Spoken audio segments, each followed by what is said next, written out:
bon en France être propriétaire de son logement, voire de plusieurs? Beaucoup de forces semblent agir contre les propriétaires. On en parle ce matin avec le directeur général de l'UNPI, l'Union nationale des propriétaires immobiliers. Bonjour Pierre Otus. Bonjour. Bienvenue sur Europe 1. En ce début d'année, il y a un phénomène qui va intéresser tous les propriétaires. Je rappelle qu'en France, 58% des ménages sont propriétaires de leur logement, appartement ou maison. Et donc ce phénomène, c'est l'inflation.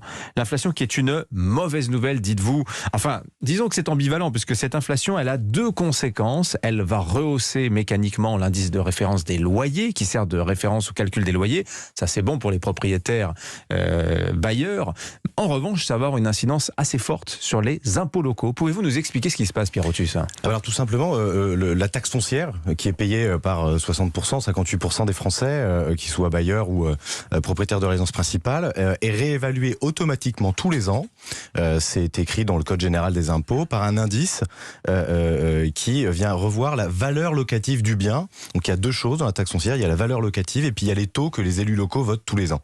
Et donc ça, c'est à la main des élus locaux au niveau local, mais nationalement, automatiquement, la valeur du bien est réévaluée et donc la taxe foncière augmente.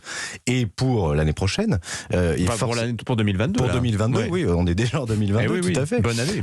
Merci.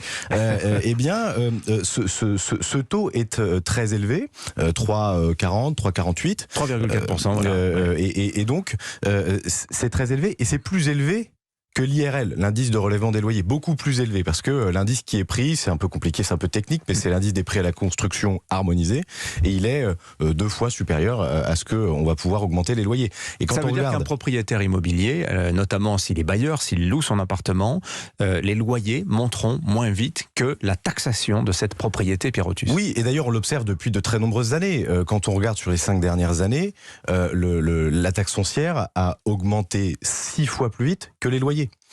Et puis par ailleurs, les propriétaires calculent leur loyer, mettent en place des loyers aussi en fonction du marché local de l'habitat. Et donc, ils n'appliquent pas nécessairement ni systématiquement l'IRL, qui pourtant est dans leur bon droit, parce qu'ils veulent une bonne relation avec leurs locataires, parce qu'ils estiment que le loyer est déjà suffisamment élevé, est au bon prix, au prix du marché. Et donc, cet effet ne vient pas contrebalancer le prix des taxes foncières.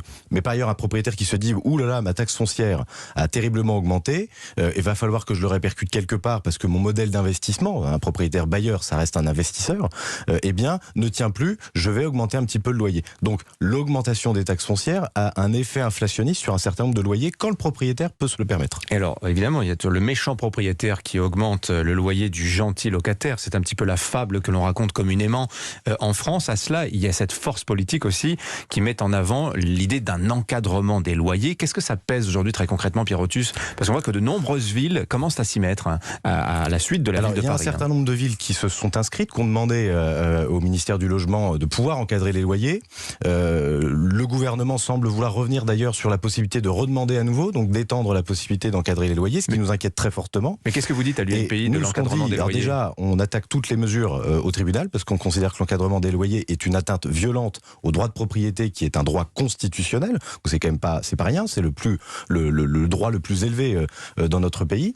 Et puis, on s'interroge aussi sur des maires de communes qui à la fois demandent l'encadrement des loyers, l'obtiennent, et puis disent qu'ils ne construisent plus de logements.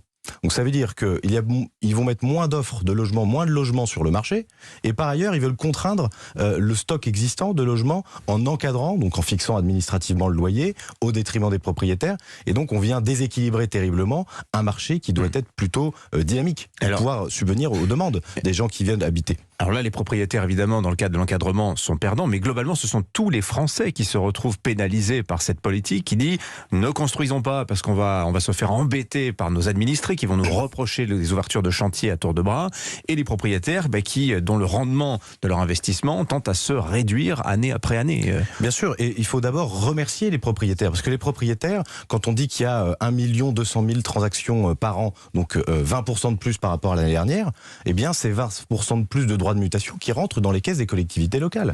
La taxe foncière, c'est une augmentation de 50% des recettes en 10 ans. Bon, tout de même, Pierre Othus, disons les choses, à savoir que ce que l'on observe, et c'est ce qui ressort du portrait social de la France qui a été dressé par l'INSEE, qui est dressé tous les ans par l'INSEE, celui qui est paru au mois de novembre nous dit la chose suivante: on constate une concentration de la propriété entre les mains d'une petite portion de multipropriétaires, et à savoir que notamment l'investissement locatif, c'est-à-dire ces gens qui achètent un appartement en tant qu'investisseurs, eh bien cette part ne cesse de croître. Quand elle était de 14% des transactions il y a de ça une 10-12 ans, aujourd'hui c'est près d'un appartement sur 3, près d'un bien immobilier sur 3 qui est acheté par un investisseur. Cette France de propriétaires est-elle en train de changer de nature, Pierre Othus, à savoir que c'est une France d'investisseurs qui est en train de lui faire place? Alors, deux conséquences. Je pense qu'il ne faut pas tomber dans le travers du salaud de proprio, justement, qui sera multipropriétaire bailleur. C'est pas ce que je veux dire. Je veux dire que l'accès à la propriété, notamment pour les primo-accédants, semble de plus en plus compliqué.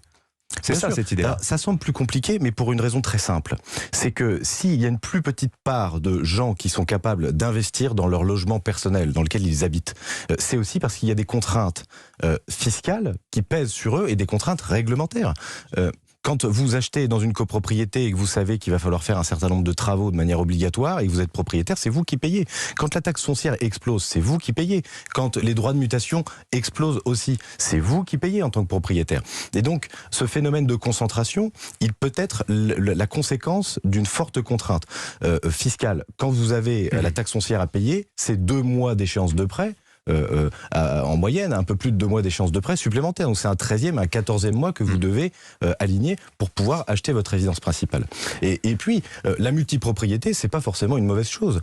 La multipropriété, ça veut dire aussi qu'il y a des investisseurs qui sont attirés par ces marchés, qui veulent injecter des capitaux dans le logement en France, ce qui est une bonne nouvelle. En revanche, ce qui est une moins bonne nouvelle, c'est justement des villes qui ne construisent plus, qui ne travaillent plus sur l'offre locative et qui ne mettent plus en location des logements pour subvenir aux besoins des Français pour se loger, tout simplement. On sait que c'est un poids lourd sur le budget des Français. C'est peut-être la clé d'ailleurs des questions de pouvoir d'achat en France, Pierre Othus. Et d'ailleurs, c'est rarement dit. On parle très peu de logement dans cette pré-campagne présidentielle, Pierre Othus. Qu'est-ce que vous, en tant que porte-parole, directeur général de l'UNPI, les propriétaires immobiliers, souhaiteriez-vous que l'on dise dans cette campagne présidentielle très rapidement? Ce que l'on dit, c'est qu'on ne réagisse pas systématiquement quand on a un problème avec le logement, une crise qui se profile, elle est certaine, mais peu s'en préoccupe au niveau des politiques, vous avez raison, c'est qu'il faille réparer le parcours logement des Français. Il y a le logement social, il y a le logement locatif privé et il y a l'accession à la propriété, et pourquoi pas la multipropriété avec une résidence secondaire, ce serait une bonne nouvelle pour les Français.